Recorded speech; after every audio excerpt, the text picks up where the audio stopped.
I think I'm live. I'm looking up, I'm looking down.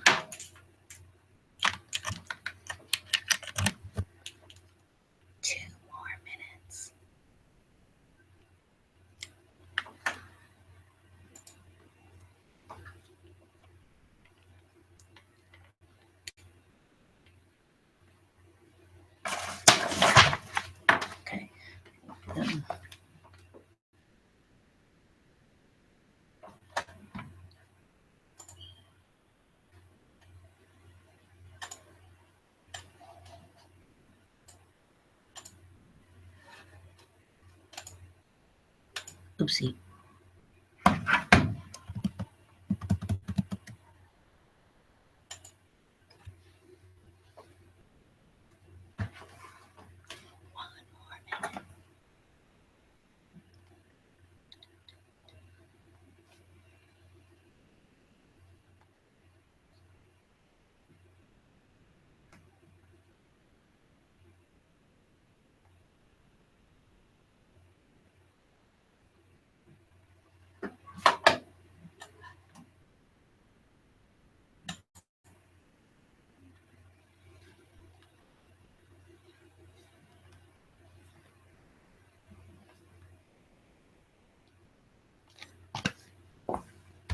Hi there.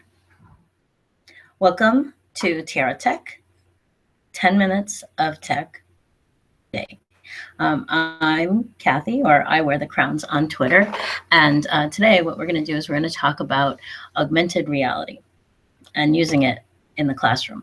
So what exactly is augmented reality? Now, according to Wikipedia, which I've written a definition for, it's augmented reality is a live, direct, or indirect view of a physical, real-world environment whose elements are supplemented by computer-generated sensory inputs such as sound, video, or graphics. You know, so in other words, I guess I made up a meaning for myself, and I kind of think it means like when you take something and you add a generated piece to it. Okay, so the reason that we're talking about augmented reality is because my third graders do a year-long Hudson River study. And one of the things that I thought was interesting was they did these beautiful paper mache pieces.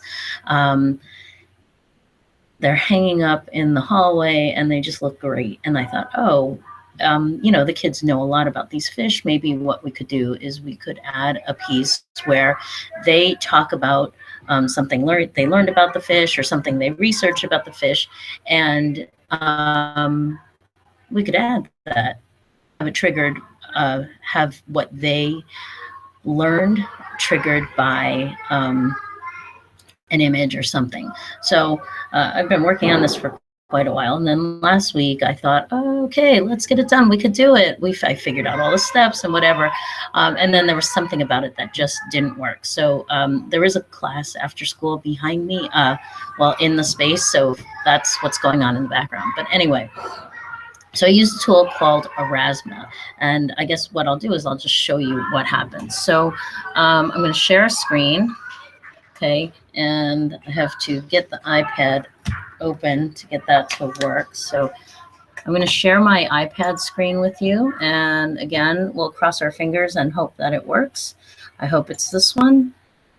Right now, you should be seeing the iPad. Now, this is the Aurasma opening screen. So I'm going to just kind of show you when you open it up, what it'll take you to is where you would discover auras, which is what Aurasma calls their augmented reality pieces or items. I don't really know what to call that. But anyway, these are the auras, okay? So you have the opportunity to sign in. And when you sign in, here's the important thing. This is the whole thing that was key to making it all work.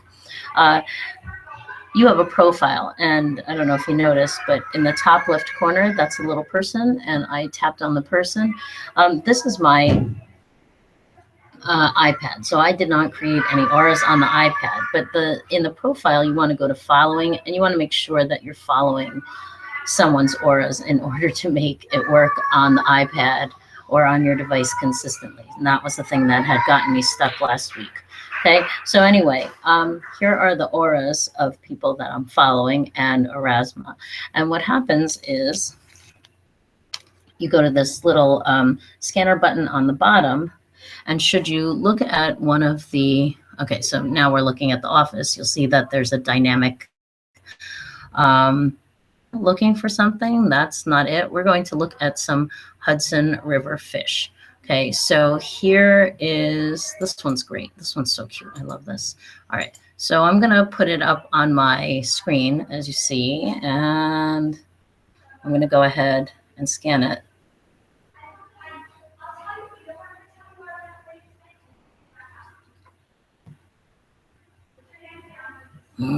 Clams. Okay, so what happened was the image, this fish is a trigger image.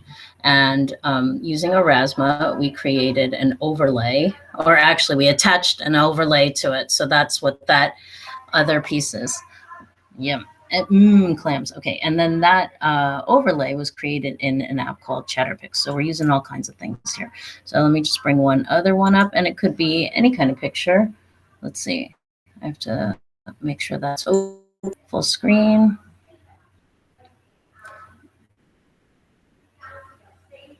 Atlantic sturgeon, our prime source of caviar. And then wait, one of these. Where's the new one that I made? Oh, we'll take this one. One more just for fun.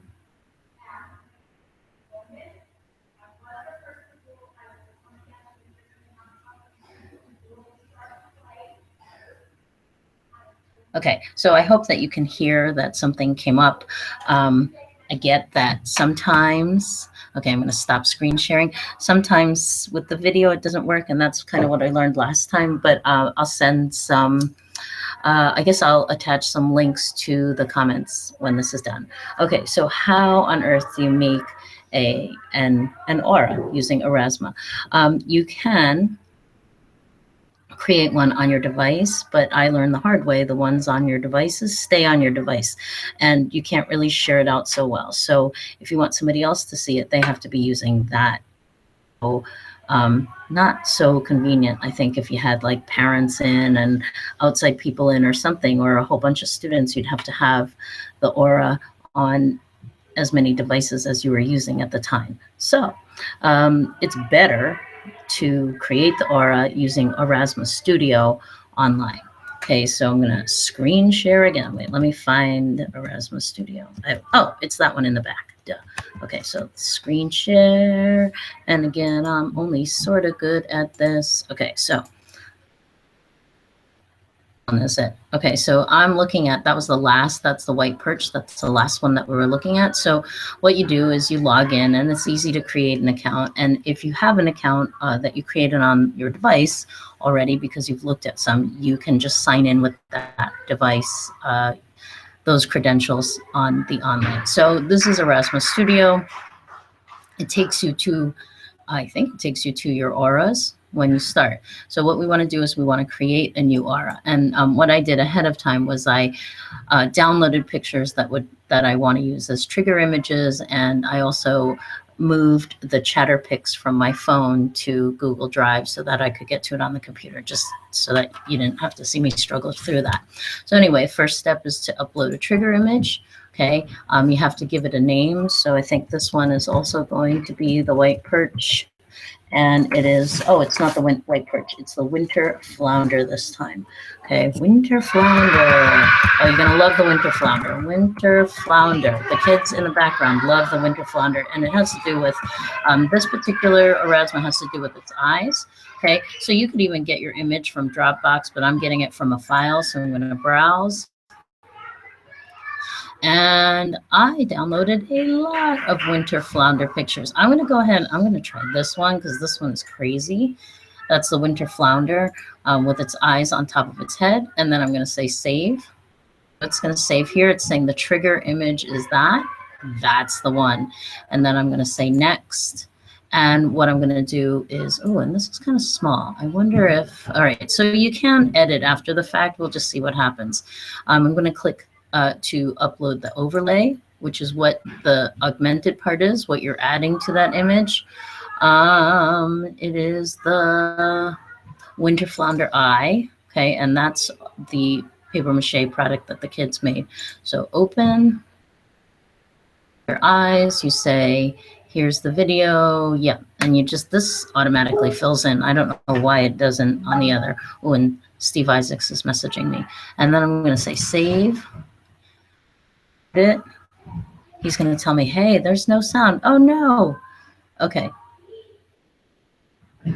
Hold on. Let me tell Steve. I'm hanging out. I'm GHOA. Okay. So what happens is the overlay, it goes over the trigger image, and you can resize it. That's going to be kind of small. So we'll see what happens. And then there are all these things that you can change. You can say that you want it to fade in, you want it to be hidden, you want to add other actions to it. I haven't even gone that far, but here it is.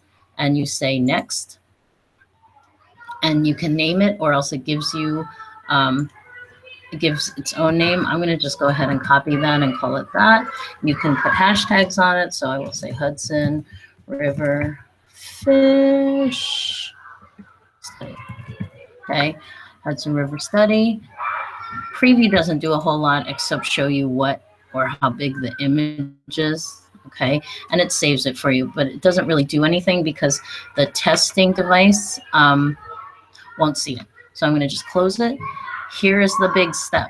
You need to hit share so that the whole world can see it. Because if you don't do that, then you'll be wondering what on earth happened, and hours and later, you'll still be wondering. So share is the important part. Okay, my Aura Winter Flounder Eyes has been successfully shared. Okay, excellent. So now we're going to make it full screen. I'm going to stop sharing this. I'm going to get the iPad back on. Dun, dun, dun. And I'm going to, hopefully, there's still mirroring for it.